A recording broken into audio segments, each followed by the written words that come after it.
are these people? To China. We've been ramping up our narrative management on that country now as well.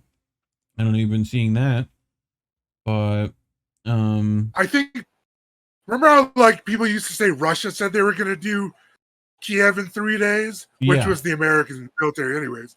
right, China might be able to take Taiwan in 3 days. yeah, like it Like is very they're just possible. mass production power of like producing drones, artillery, weapons, boats, everything. Yep, yep, they have quite a bit of resource control. So, this is Yeah. from Kit Clarenberg, writing for Mint Press News. Right, and he wants to expose the false witnesses and sinister plots, in exposing the CIA connection in the Chinese police station narrative. You been seeing anything on this Chinese police station, Yeti? It's been part of the I part of the seen it a news. couple months ago. I had seen some kind of like brief mention. Yep. But honestly, I was like, I'm not even going to read into this one. I already know what's going on here. For months, mainstream media across the Western world, and particularly English language outlets based in the constituent members of the Five Eyes global spying network, I'm still waiting for Six Eyes to come out, have been rapidly awash with terrifying news of secret Chinese police stations operating the world over. Right? Have you heard this nonsense? It's totally that we don't have American police stations operating the world over to the tune of all of our military like, bases. I'm like, New York City, its own, has police departments around the world. Yes, which is crazy. Yeah. It is claimed these stations are unofficial, covert Chinese Communist Party security and intelligence cells concealed in private businesses run by Chinese immigrants, such as restaurants. From behind benign facades, they surveil and harass pro-democracy expats, among other nefarious activities. So that's what they're claiming these do. By contrast, Beijing denies their existence, claiming purported examples to merely be anodyne initiatives constructed by regional public security bureaus during the COVID-19 pandemic. They are primarily said to offer Chinese citizens overseas administrative services, such as driving license renewal.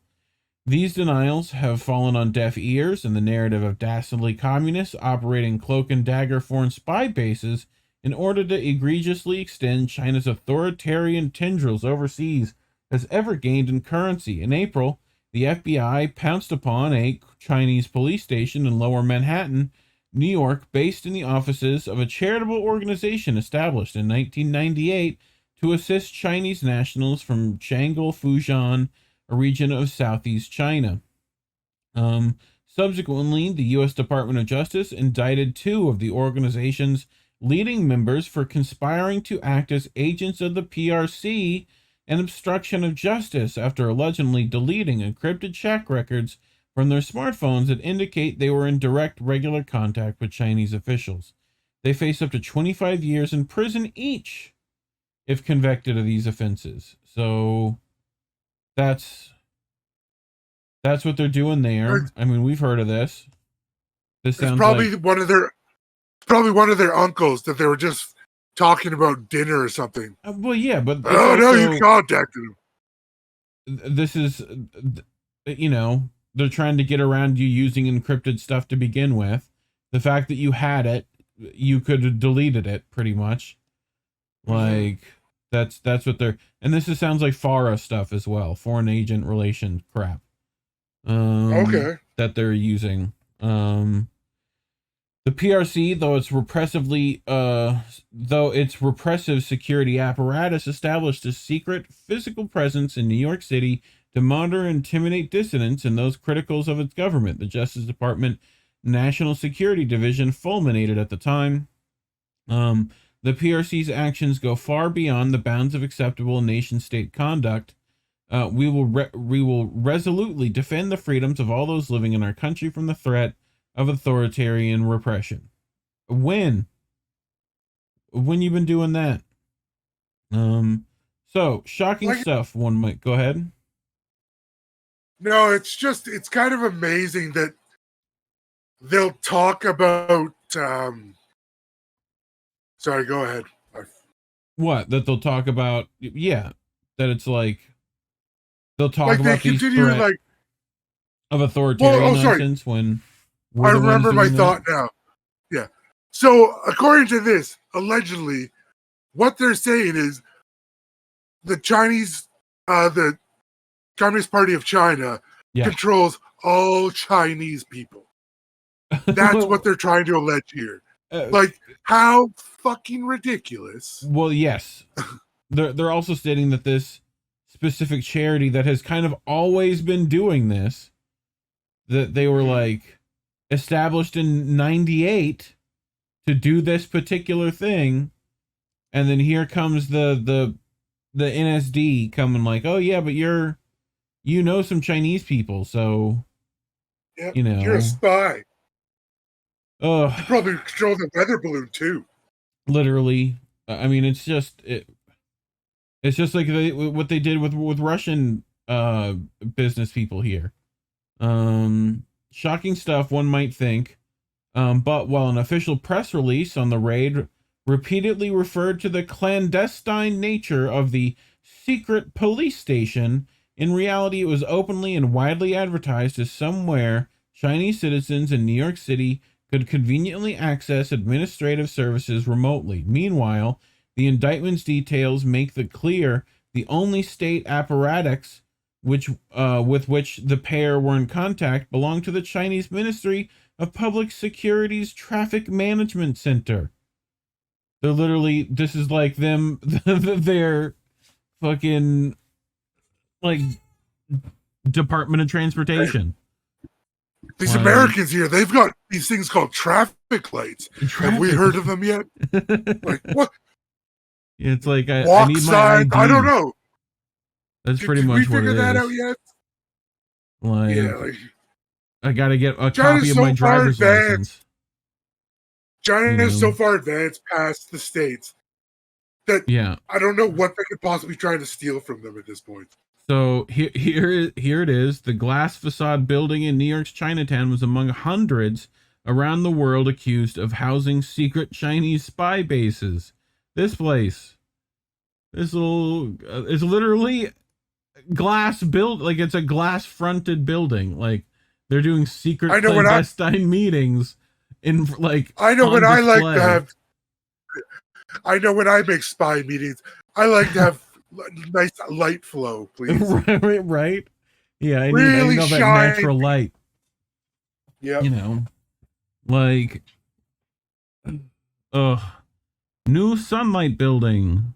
Like this Marriott seems like a better option for clandestine meetings than that crap.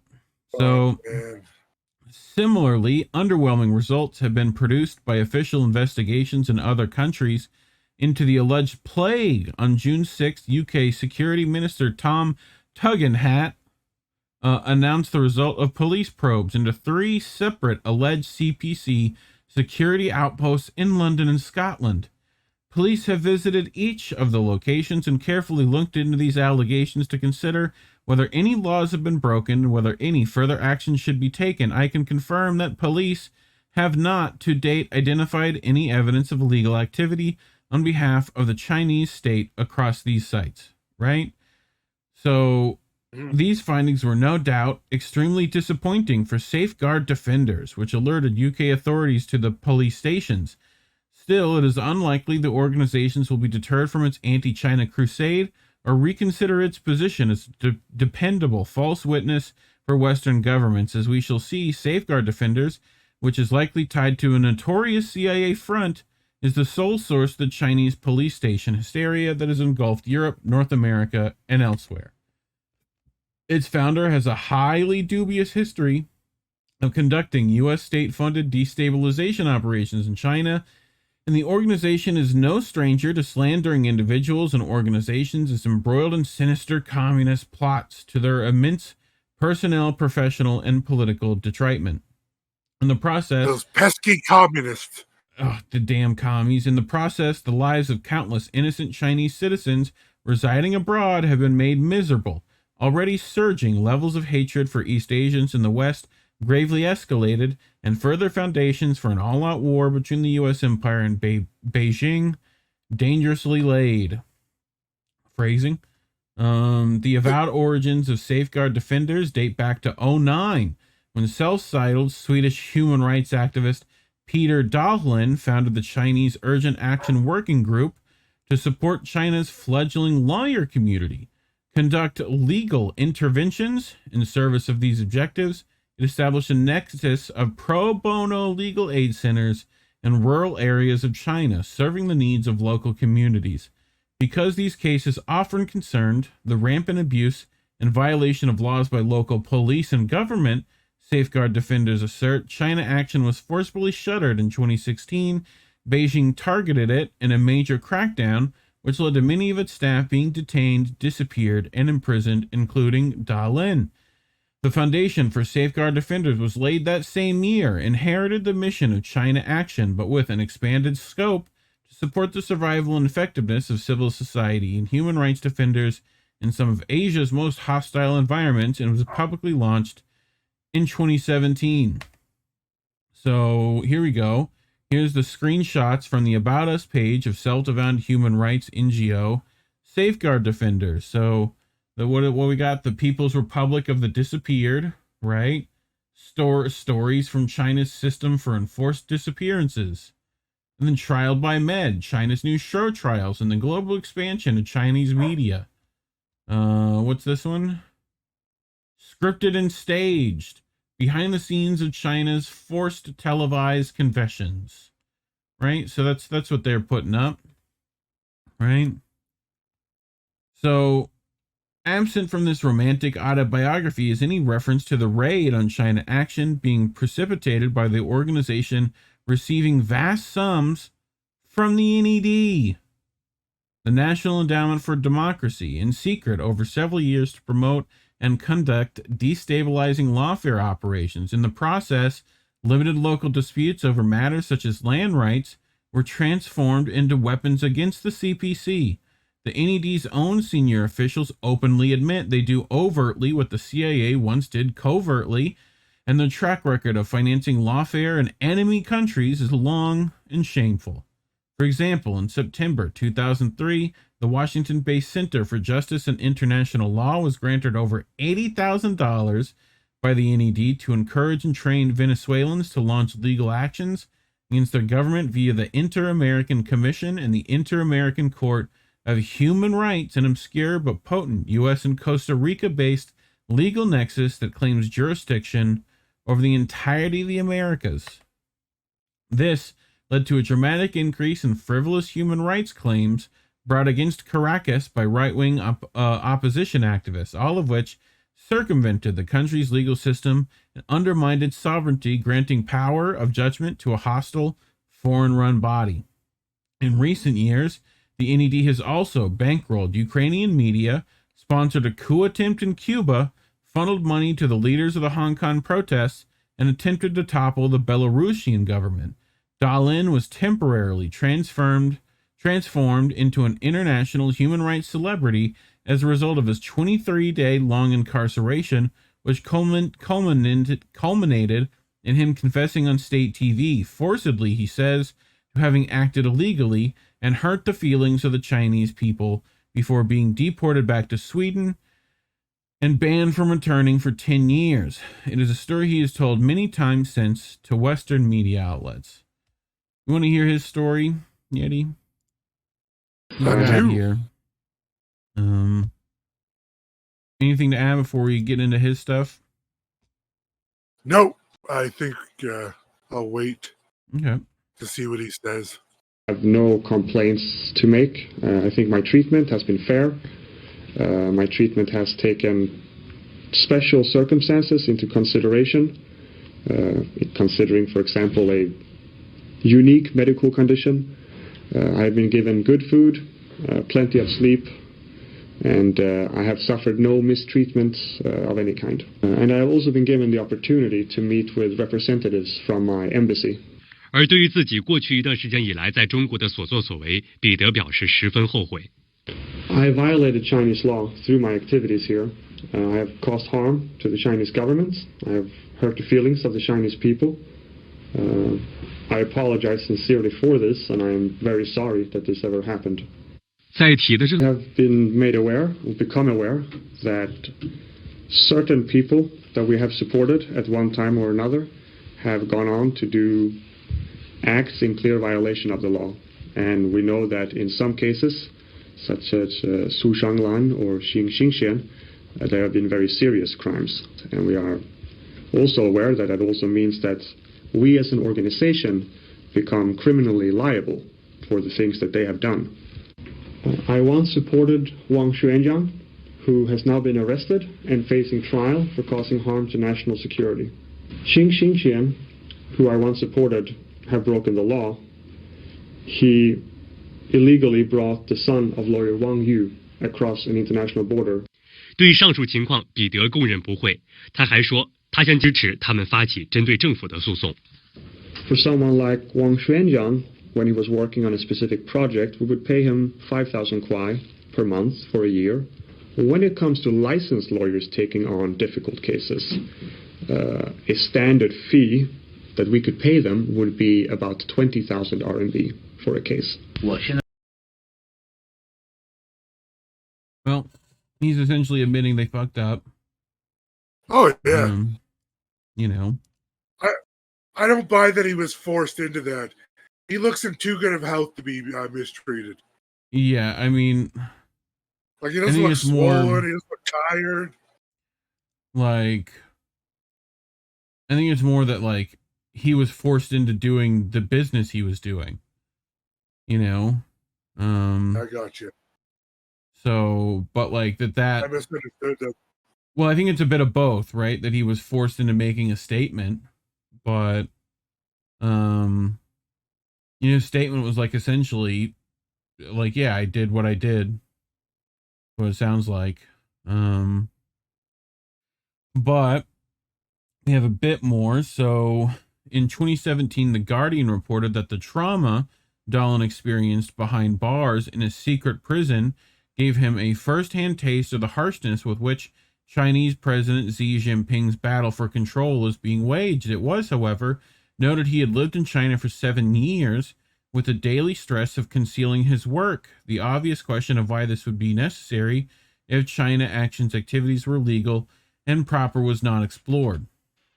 More curiously still, Dahlin's testimony strongly suggests his treatment by Chinese authority was far more cordial than he could expect to receive were he to run a confidential Beijing-funded operation stateside, training lawyers to legal actions against U.S. government agencies.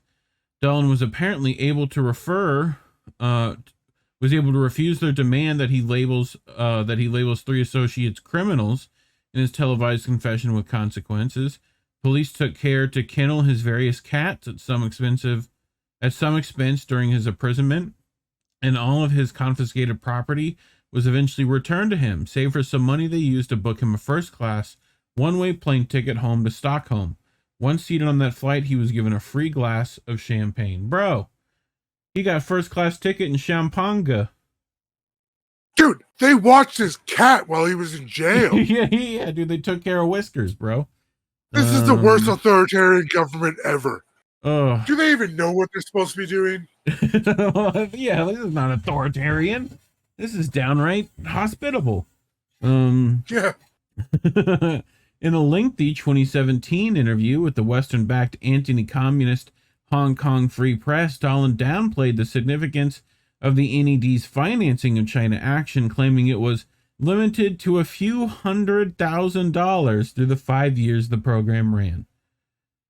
So, yeah, such sums is still developing and in some areas extremely poor country with a low cost of living and appropriate minimum wage of just $360 per month today would go a very, very long way indeed. This is without factoring in European Union backing for China Action activities, which Dahlin revealed was his organization's largest donor. He was catching money kickback from the EU. Notably, the EU has an NED of its own, the European Endowment for Democracy, which is explicitly inspired by its American counterpart. The police swoop on China action came at a time when the governments the world over, particularly those for which Washington reserves a particular animus, were beginning to take action to limit or outright ban the NED's activities within their borders for the first time. This followed a decade and a half of the endowment often boastfully fomenting color revolutions with total impunity across the former Yugoslav and Soviet sphere, culminating in the violent armed Maidan coup in Ukraine in 2014. As Dahlin repeatedly underlined to the Hong Kong Free Press, his interrogators were overwhelmingly concerned with comprehending precisely what his organization was up to and how it operated, while one may quite reasonably condemn the heavy-handedness with which he was apparently targeted. It is understandable that Chinese authorities were intensely curious, particularly given that, as the website of Safeguard Defenders openly acknowledges, China Action worked quietly behind the scenes and deliberately kept a low profile throughout its existence. By contrast, Safeguard Defenders is an extremely public outfit by design. Its funding is much more opaque, beyond indeterminate PayPal donations. God, brains. Its income consists of grants retained through competition and open calls from international institutions, foundations and governments, development assistance programs. The figures involved and from where they flow are not stated. Moreover, for safety reasons, most staff and partners are kept anonymous. Nonetheless, it may be noted that the organization has been promoted by NED's daily blog, Dim Digest, as well as well-remunerated endowment grant recipient China Action previously. In a May 2022 post, the organ announced Safeguard Defenders had opened an office in Taiwan, its first in Asia. Taipei was said to be an obvious choice because of its open society and geographic proximity. To Taiwan. Taiwan may have also represented an ideal location for far darker reasons. 6 months earlier, Bloomberg published a report in which nameless CIA officials bemoaned how surveillance measures and a crackdown on corruption by state officials in China had made it virtually impossible for the agency to meet with and or bribe government informants. This very sadly produced a lack of top-tier intelligence on Chinese President Xi Jinping's inner circle. Consequently, the agency was considering whether to deploy China specialists in locations outside China in the hope that overseas destinations prove a more fertile recruitment environment than the closely surveilled streets of Beijing. It is surely no coincidence that subsequently several deep state-linked NGOs and think tanks promptly set up shop in Taiwan, where NED-funded entities have for some time regularly convened events attended by endowment bankrolled pro-democracy separatists from Hong Kong, Tibet, and Xinjiang. In the years since its founding, Safeguard Defenders have issued a steady stream of reports on alleged human rights abuses in China. However, it was not until September 2022, with the release of 110 overseas China's transnational policing gone wild, that it gained serious public prominence due to the international media frenzy over Chinese police stations that immediately erupted thereafter. 2 months later, the organization bragged this report had spurred 14 separate countries to investigate stations operating on their soil: Austria, Canada, Chile, Czechia, Germany, Ireland, Italy, Nigeria, Portugal, Spain, Sweden, and the Netherlands. UK and the US. Buried at the bottom was the somewhat inconvenient fact 16 other governments were yet to respond to the reports of PRC overseas police service centers on their territories. In other words, they ignored the crazed pronouncements of Safeguard Defenders. Oh no, not ignoring them.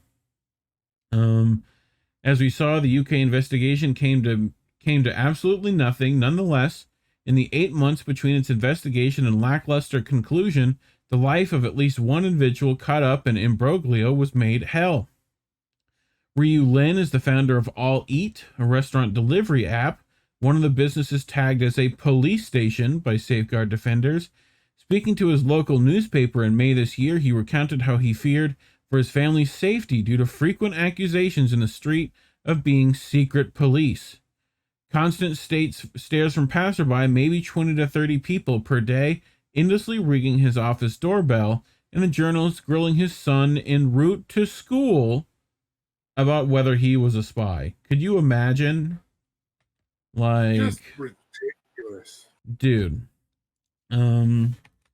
So the stress induced by his experiences has left Lin, who moved to the UK when aged 18, and professes to love his adopted homeland as much as his country of birth, unable to eat or sleep properly.